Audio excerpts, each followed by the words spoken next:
오늘 말씀은 마태복음 16장 13절에서 20절까지입니다. 같이 따라 읽으셔도 좋고요. 아니면 경청해 주셔도 좋겠습니다. 제가 마태복음 16장 27페이지요. 제 거는 16장 13절에서 20절까지입니다. 네, 제가 읽겠습니다. 예수께서 빌립보 가이사랴 지방에 이르러 제자들에게 물어 이르시되 사람들이 인자를 누구라 하느냐? 이르되 더러는 세례 요한, 더러는 엘리야, 어떤 이는 예레미야나 선지자 중에 하나이다. 이르시되 너희는 나를 누구라 하느냐? 시몬 베드로가 대답하여 이르되 주는 그리스도시요 살아계신 하나님의 아들이시니이다. 예수께서 대답하여 이르시되 바요나 시몬아 내가 복이 있도다. 이를 내게 하니는 혈육이 아니요 하늘에 계신 내 아버지시니라. 또 내가 내게 이르노니 너는 베드로라. 내가 이 반석 위에 내 교회를 세우리니 음부의 권세가 이기지 못하리라. 내가 천국 열쇠를 내게 주리니 내가 땅에서 무엇이든지 매면 하늘에서도 매일 것이요 내가 땅에서 무엇이든지 풀면 하늘에서 풀리리라 하시고 이에 제자들에게 경고하사 자기가 그리스도인 것을 아무에게도 이르지 말라 하시니라. 아멘. 아멘. 네, 목사님.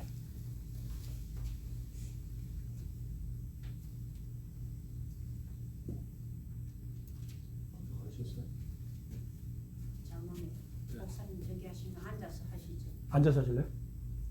여기 앉아서 그냥.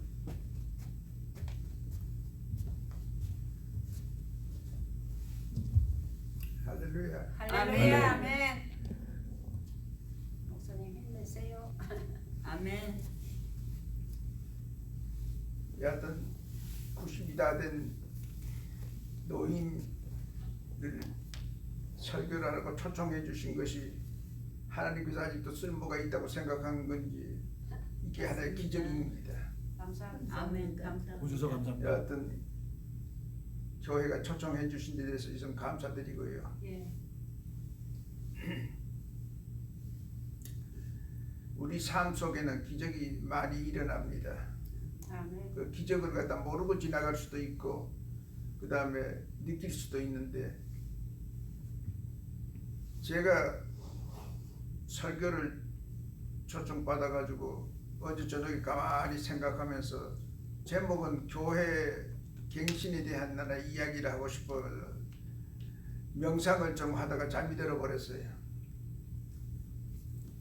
잠들었는데 저는 꿈에 대해서 거의 다 잊어버리지 생각나는 경우가 없는데 어제는 꿈이 자다가 깼는데 꿈을 무슨 꿈을 꿨냐 그러면은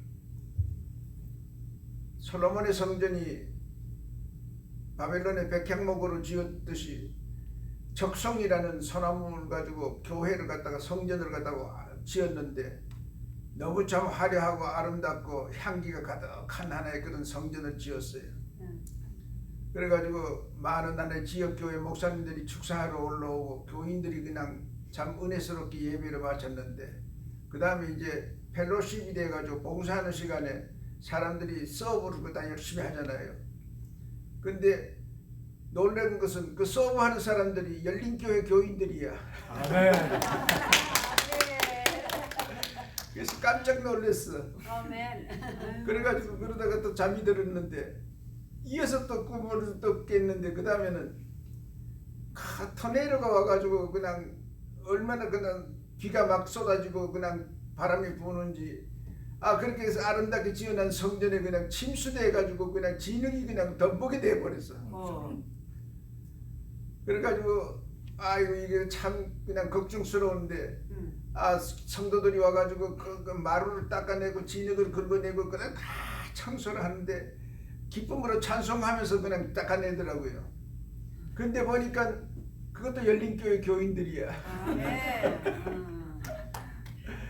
그래서 내가 열린교회 온다고 하니까 열린교회 교인들이 영상 그 영몽 속에서 저한테 그냥 여러 가지로 나타나서 그 마음으로 그냥 교통하는 그런 귀한 시간을 가진 것을 생각하면서 하나님께 감사하고 아멘. 이런 일도 또 하나의 그 기회의 기적의 하나의 계기가 되기를 축원합니다. 아멘. 교회에 대해서 좀 이야기를 하고 싶어서 제가 이 생각을 이렇게 여러 가지로 해봤습니다. 정말 교회는 가고 싶은 교회가 어떤 교회일까? 우리가 성숙한 교회는 어떤 교회일까? 교회를 갖다가 정말 사람들이 전부 다 모일 수 있는 교회는 어떤 교회일까? 교회는 두 가지 형태로 교회에 출석을 합니다. 하나는 믿음이 있기 때문에 교회 가는 사람이 있고, 다른 하나는 믿기 위해서 교회 가는 사람이 있습니다. 믿음이 있기 때문에 교회 가는 사람은 성숙한 교인입니다. 이미 확신을 가지고 신앙생활하기 때문에 무엇을 갖다가 바라는 것이 아니라 자기의 가진 달란트를 봉사하고 사랑하고 섬기고 희생하고 하는 그런 정신으로서 신앙생활하는 사람들이 성숙한 하나의 크리스찬이라고 볼 수 있습니다. 그런데 믿기 위해서 교회에 나가는 사람들은 미성숙이야. 욕구불만이 많아. 그냥 교회 오게 되면 하나님한테 졸라대는 게 너무 많아가지고 그저 사업이 잘 되기를 위해서 기도하고, 그 다음에 자신의 건강을 위해서 기도하고, 그 다음에 자녀들의 그 이 장래를 위해서 기도하고, 뭐든지 그냥 축복해달라고 매달려. 어린아이들은 부모한테 원래 요구하는 게 참 많습니다. 달라는 게 참 많죠. 부모가 알아서 줄 거 못 줄 거 구별해가지고 주긴 하는데만은, 성숙한 사람은 달라 소리 안 하고 자립을 해가지고 자기가 스스로가 해결해 나갑니다. 우리 신앙생활도 이 두 가지 형태 중에서 나는 어디에 속해 있는가 생각을 해봐야 될 겁니다. 교회는 참 많습니다. 그냥 각양각색의 교회들이 있는데 그 많은 교회들 속에서 교회 선택하는 사람들의 하나의 유형을 이렇게 보게 되게 되면, 첫째 교회를 선택하는데 뭘 선택하냐면 건물을 보고 선택을 합니다. 대형 교회, 큰 교회 가야 참 자부심을 가진다. 나는 이렇게 그냥 참 아름답고 그 건물이 좋은 그런 큰 교회에 출석하는 교인이라는 자부심을 가지고 신앙생활하는 사람이 있습니다. 두 번째로는 교회 성도가 많은 데를 찾습니다. 어쨌든 건물보다도 성도들이 많이 모이는데요. 정치인들은 거기서 투표라도 하나 얻을까 싶어서 그쪽 교회에 출석합니다. 비즈니스 하는 사람들은 커스터마를 얻기 위해서 그 큰 교회 가서 하나의 사람 사귀고 싶어 합니다. 여러 가지로 자기의 이해관계 가지고 교회를 선택합니다. 그런 거 하게 되면은 교회 이벤트를 보고 선택하는 사람이 있습니다. 말하자면 교육 프로그램이 얼마나 좋냐. 자녀를 갖다가 적은 교회 가니까 배울 게 하나도 없더라 이게. 그러니까 큰 교회 가면 많은 이벤트가 있으니까 자녀에 도움이 될 거다 하고 선택해서 또 간 그런 사람들이 있습니다. 신앙의 목적이 무엇인지 모릅니다. 그 다음에 또 하나는 목사님 보고 그냥 찾아가는 사람이 있습니다. 그냥 젊고 그냥 아주 유머도 있고, 그 다음에 메시지도 그냥 참 잘하고, 그냥 아주 마치 연예인들의 하나의 그 인기 배우처럼 그냥 자기가 팬이 돼가지고 그냥 거기만 쫓아다니는 사람들도 있습니다. 그런 거 하게 되면은 몸이 고달프고 힘든 사람들은 신유의 은사가 있는 그런 데 가가지고 병이라도 고쳐볼까? 근데 그렇지 않으면 무슨 하나의 그 특별한 하나의 그 은혜를 갖다 받을 수 없을까? 그 은사가 있는 데를 또 쫓아가는 교인도 있습니다. 선택하는 하나의 방향은 어떤 교회가 바람직하고 어떤 교회가 성숙한 교회인지 그거는 관계가 없습니다. 자기하고의 이해관계 때문에 교회를 선택하게 나갑니다. 교회는 참 많습니다. 그 많은 교회들이 다 거룩한 교회일까? 사도신경은 오늘도 암송했습니다마는 거룩한 공회와 성도가 서로 교통하는 것과 이것을 우리가 신앙 고백으로 믿는다고 하는데, 거룩한 공회라고 하는 것은 거룩한 교회를 이야기합니다. 교회들이 정말 다 거룩한 것인가? 교회 교파는 얼마나 많습니까? 신학자마다 그냥 자기 하나의 논리를 갖다 전개하게 되게 되면 교회 교파가 또 생겨버립니다. 교파 수가 지금 기독교의 이름으로 등록된 교파가 2,000개가 넘습니다. 세계에서. 한국에서만 375개입니다. 교파가. 거기는 우리가 아는 것은 감리교, 장로교, 그 다음에 이 성결교 그 큰 기에 익숙한 교회들은 알지만 모르는 교파가 얼마나 많은지 모릅니다. 그런가 하면 이 교회들이 다 그냥 교회다운 교회냐 그러면 분쟁이 얼마나 많은지 모릅니다. 서로 다투고 그 다음에 이 얽히고 많은 하나의 문제들이 있어가지고 성도들이 교회를 갖다가 실망을 하고 이탈하는 경우가 참 많이 있습니다. 우리나라의 유명한 교회, 명성교회만 보더라도 세습 때문에 아들을 갖다가 목사로 후임을 세운 세습 제도 때문에 총회하고 소송이 걸리고 교회 교인들은 교파가 생기고 교회가 크고 성도가 많으면 뭐합니까? 그 안에는 분쟁이 그냥 가득하다는 이야기. 참으로 이러한 하나의 그 교회의 형상을 보면서 거룩한 교회, 정말 좋은 교회는 어떤 교회일까? 교회라는 개념은 헬라어로 에크레시아라고 합니다. 그 이야기는 하나님께서 거룩하게 선택해서 구별하여 세운 부름받은 성도들의 모임, 이것이 교회입니다. 다시 다른 말로 이야기하면 예수 믿고 구원함을 받은 성도, 거룩하게 구별된 성도, 그들을 갖다 모이는 하나의 모임이 교회라고 하는 것입니다. 보이는 시각적인 하나의 외형 교회가 아니라 보이지 않는 그런 미형상의 교회가 교회라고 하는 것입니다. 그러니까 참 교회라고 하는 것은 어떤 것인가 하는 정의를 우리가 가지고 신앙생활을 해야 된다네.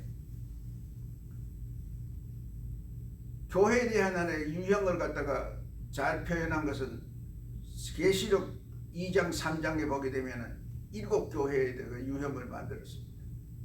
에베소 교회가 있고 서마나 교회가 있고 그 다음에 빌라델피아 교회가 있고 그 다음에 누아데리아 교회가 있고 이런 교회들이 7 형태를 갖다가 분류해놨는데 그 교회가 지금 세상의 교회 유형을 대표하고 있습니다. 보게 되면 대형 교회가 2개 있습니다. 에베소 교회하고 라오디아 교회가 2개가 대형 교회입니다. 에베소 교회는 전통 교회, 완벽한 교회입니다. 교회로서 부족함이 없고 누가 보든 간에 참 교회답고 참 좋은 교회라고 생각할 수 있는 교회입니다. 그런데 예수님은 그 교회를 책망했습니다. 다른 것이 다 완벽하다고 생각하고 자랑스러워하지만은 너희들이 갖고 있는 처음 사랑이 없다. 첫사랑이 너를 잃어버렸다. 그렇게 해가지고 경고를 합니다. 너희들이 회개치 않으면 촛대를 옮기겠다 그랬습니다. 교회 모습이 암만 크고 성도가 많으면 뭐합니까? 촛대가 옮겨지면 하나님하고 아무 관계가 없는. 또 하나는 마지막에 있는 라오디아 교회입니다. 그 교회는 아주 그냥 대형 교회인데 부자 교회입니다. 자금이 넉넉해가지고 교회 장식이나 교회 미화하는 데 투자를 합니다. 캐톨릭 교회를 보게 되면 성전이 아름다운 유럽에 많은 성전이 있듯이 이 라오디아 교회는 그 교회에다가 그냥 투자를 해가지고 예산을 갖다 막 그냥 사람들을 미혹할 정도로 건물 가지고 미혹해 나가는 그런 교회입니다. 예수님께서 책망하기를 너는 부유한 것 같으나 가난하고 눈먼 자와 벌거벗은 수치를 갖다가 알지 못한 하나의 교회라고 그렇게 책망합니다. 모든 교회들에게 책망과 칭찬과 책망 2가지를 하고 그 다음에 경고를 하는데 이 교회에 있어서는 책망밖에 없습니다. 교회가 아무리 커도 사람들 보기에는 참 자랑스럽고 멋있는 교회지만은 하나님 보시기에는 책망밖에 들을 게 없습니다. 그런데 여기에 교회가 2개 교회가 아주 좋은 교회가 있습니다. 하나는 서마나 교회고 하나는 필라델피아 교회입니다. 서마나 교회는 이야기하기를 네가 가난하냐?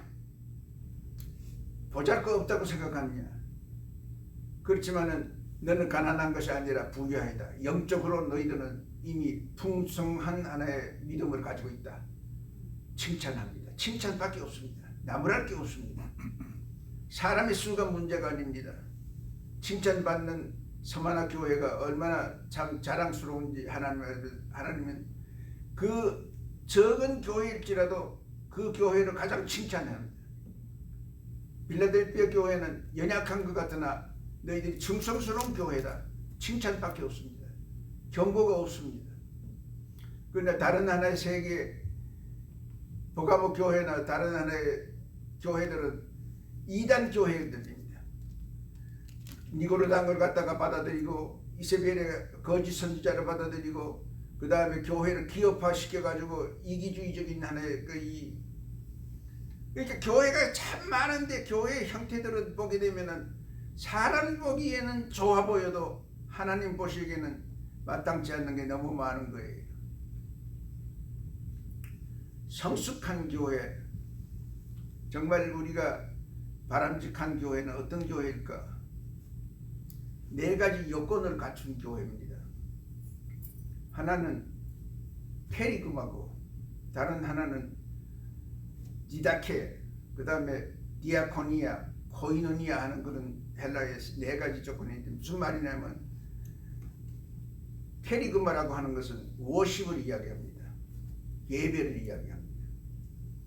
디다케는 에듀케이션, 교육을 말합니다. 그 다음에 디아코니아는 미션, 선교를 이야기합니다.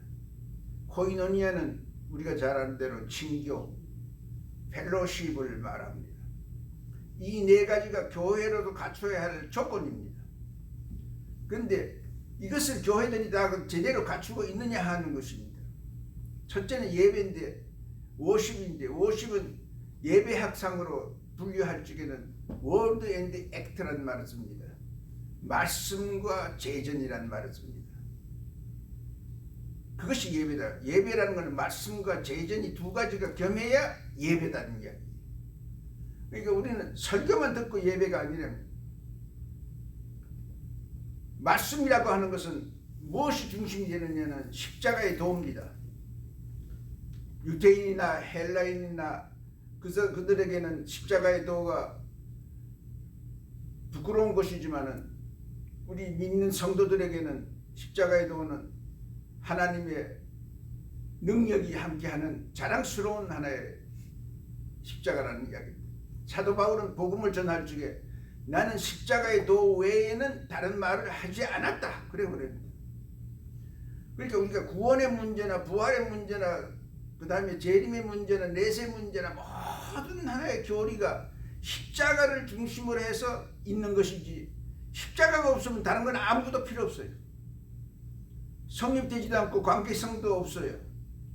십자가만이 중심이 됐을 적에 그것을 풀어서 다른 많은 교리들이 전개되는 것입니다. 그렇기 때문에 말씀의 중심에는 십자가가 없으면 예수 그리스도의 십자가에 대한 이야기가 없으면 말씀의 메시지의 선포가 의미가 없다고 그렇게 이야기를 합니다. 그 다음에 제전이라는 게 무엇이냐? 제전이라는 건 유대인들은 제전을 갖다가 어떻게 했어요? sacrifice, 헌신입니다. 자기를 갖다가 하나님 앞에 바치는 겁니다.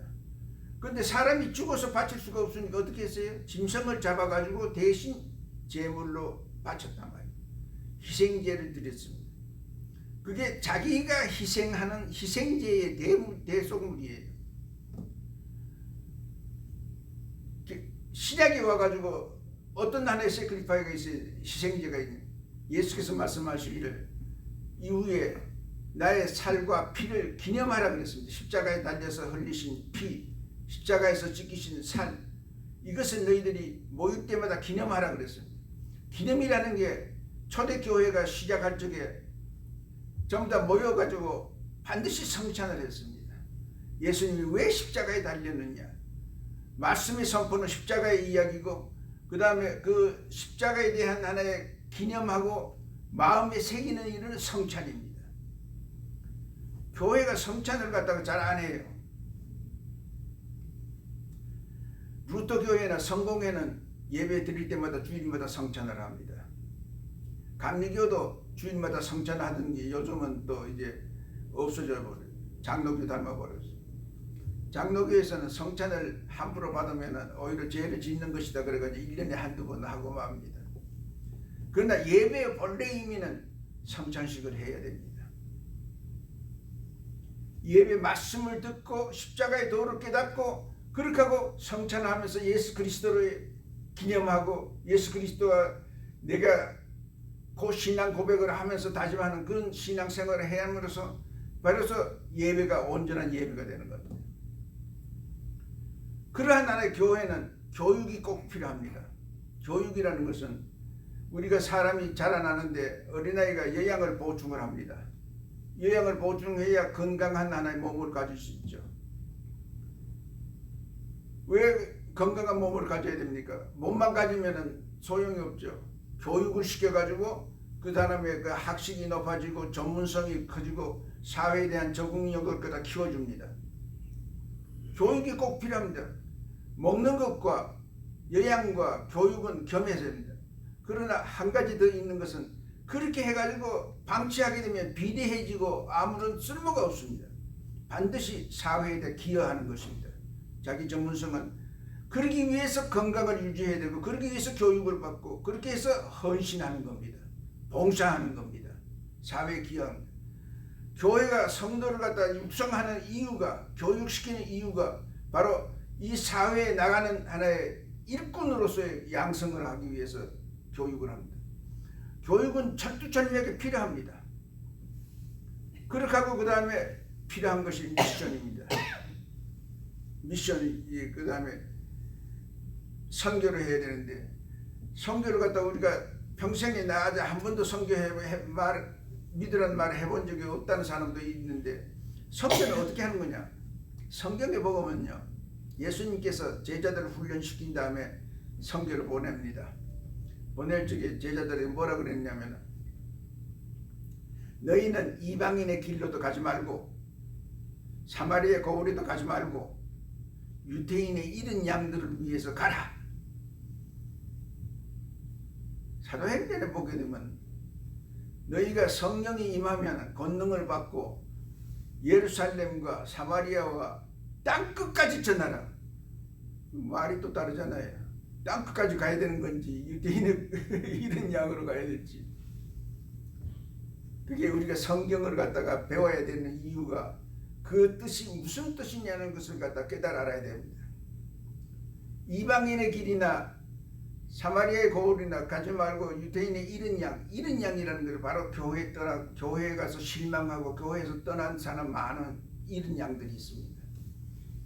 교인들이 땅끝까지 가라 그래서 그냥 전부 다 아프리카에도 가고 그 다음에 인도에도 가고 그냥 마음대로 그냥 자꾸 떠나는 게 잘하는 거 아니라 가장 소중한 것은 내가 가지고 있는 능력의 한계입니다.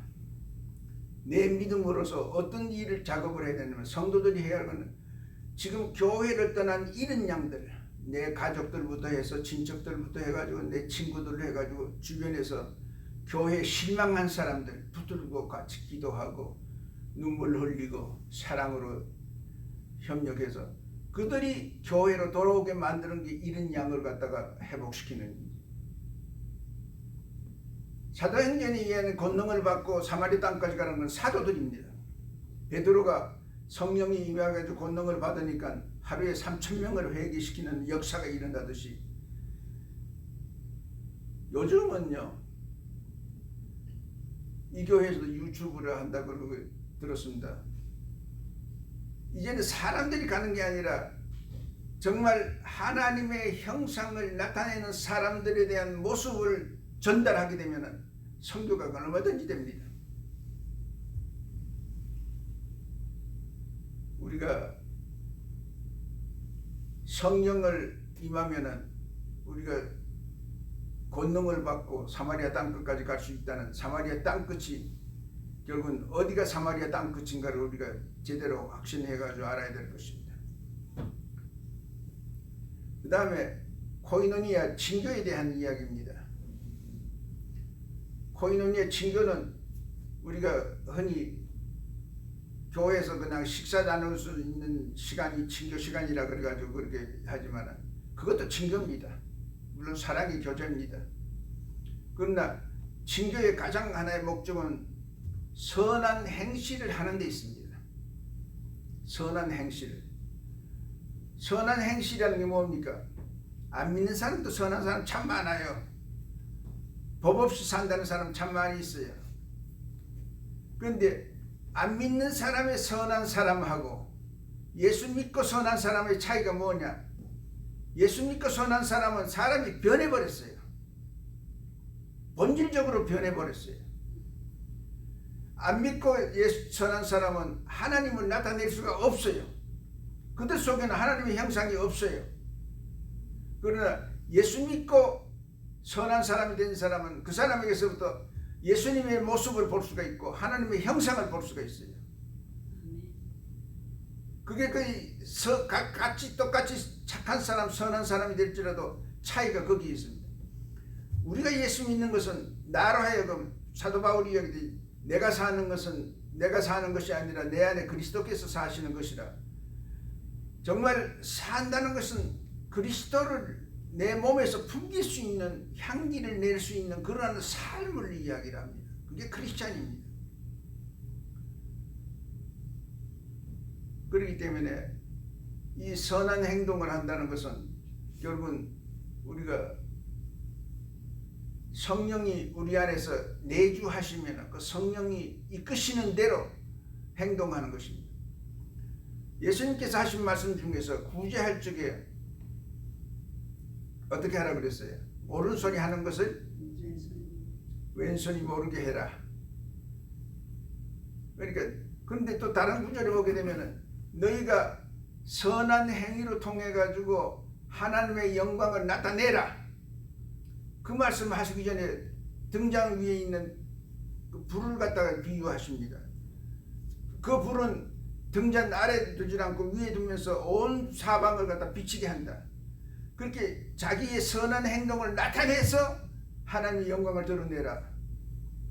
그는 어떤 쪽으로 갖다 선택을 해야 될까요? 오른손이 하는 것을 왼손이 하지 말라는 이야기는 사람들에게 자랑하는 것입니다. 사람들에게 자기가 이런 일이 했고 저런 일이 했고 그냥 자랑해서 자기가 그냥 사람들 칭찬받고 싶고 그래서 사람들에게 잠깐 나타내는 것입니다. 그러나 하나님의 영광을 나타내서 그 선한 행동에 나타내는 것은 사람들에게 자랑하는 것이 아니라 사람들이 저절로 보는 것입니다. 내가 선한 행동을 했다는 이야기를 한마디 안 해도 딴 사람이 보게 되면 저 예수 믿는 사람, 저 사람은 참 진짜 선한 사람이야. 딴 사람들이 보고 느끼고 감동하는 겁니다. 그것이 하나님의 영광을 드러내는 것입니다. 그것이 전도입니다.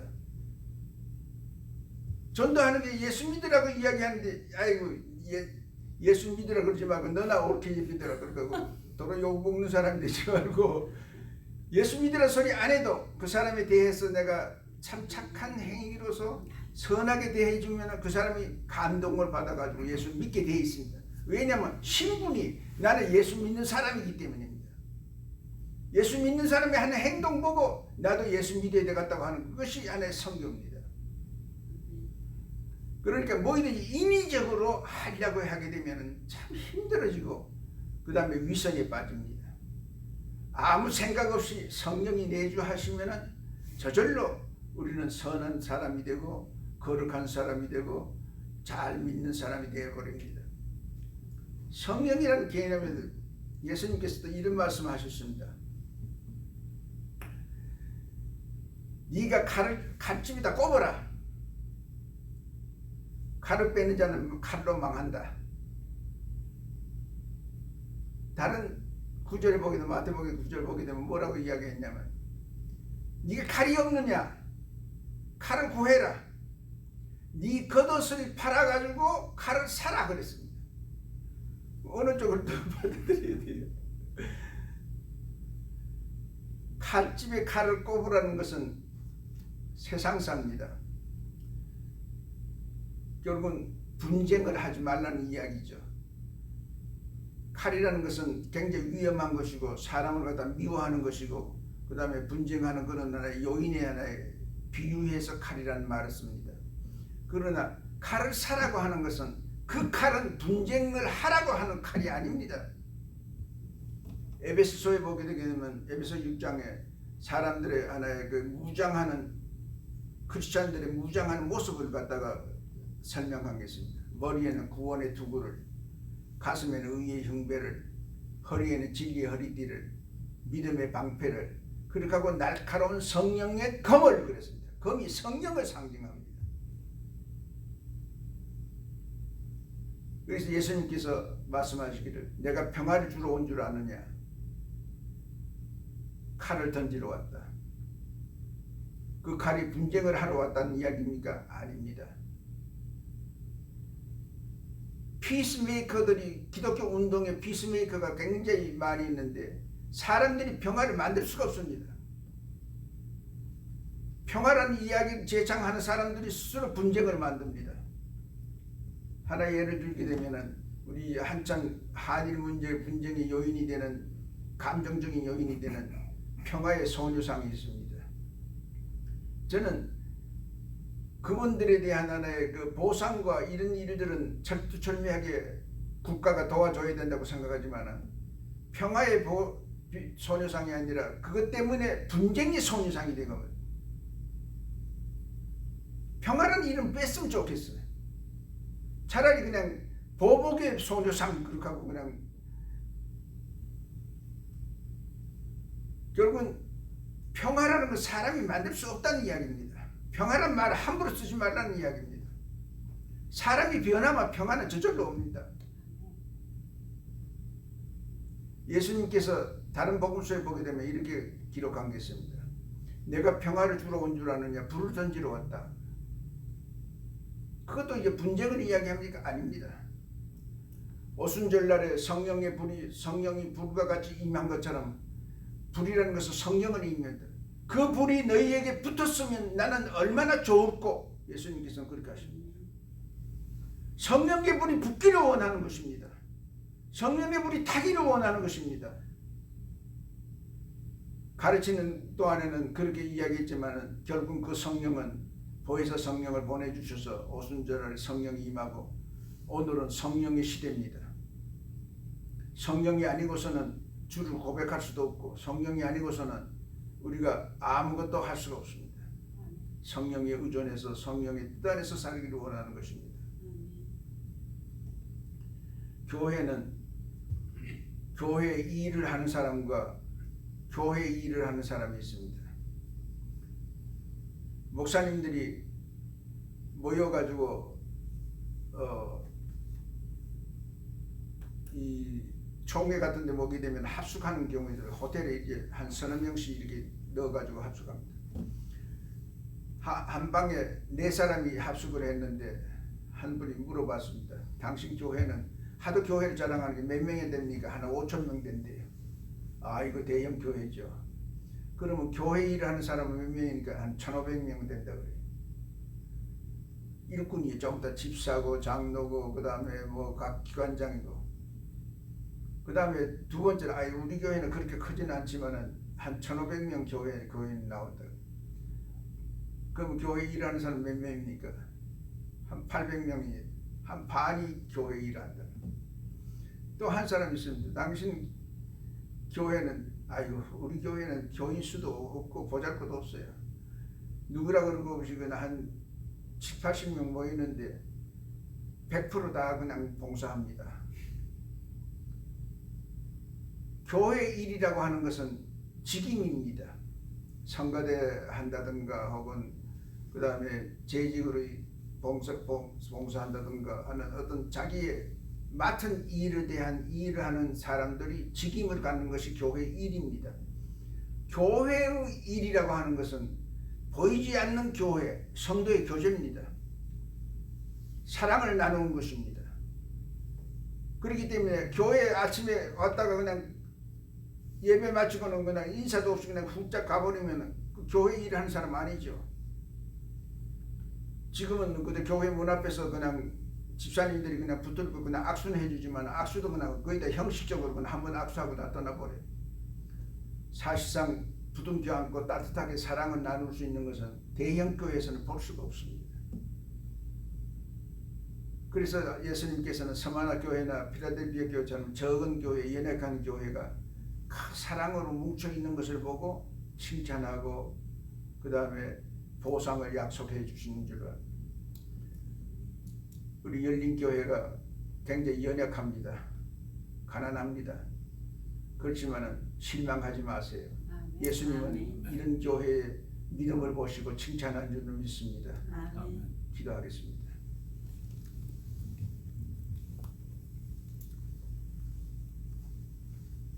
우리는 보이는 교회가 교회로 생각하고 자랑하고 그렇게 하고 선망하고 그렇게 합니다. 그러나 하나님께서는 보이지 않는 적은 하나님의 택함을 받은 구별되어 구원받은 성도들의 모임을 더 간절히 바라보면서 그들을 칭찬하시고 격려하시고 힘을 주시고 은총을 주시고 은혜를 주시는 것을 생각할 때 감사를 드립니다. 열린 교회를 하나님께서 사랑해 주셔서 우리가 이곳에 주님의 이름으로 세워서오니 정말로 사람들이 오고 싶은 교회, 가고 싶은 교회, 성숙한 교회가 되기를 축복해 주시옵소서. 아멘. 예수님의 이름으로 기도드립니다.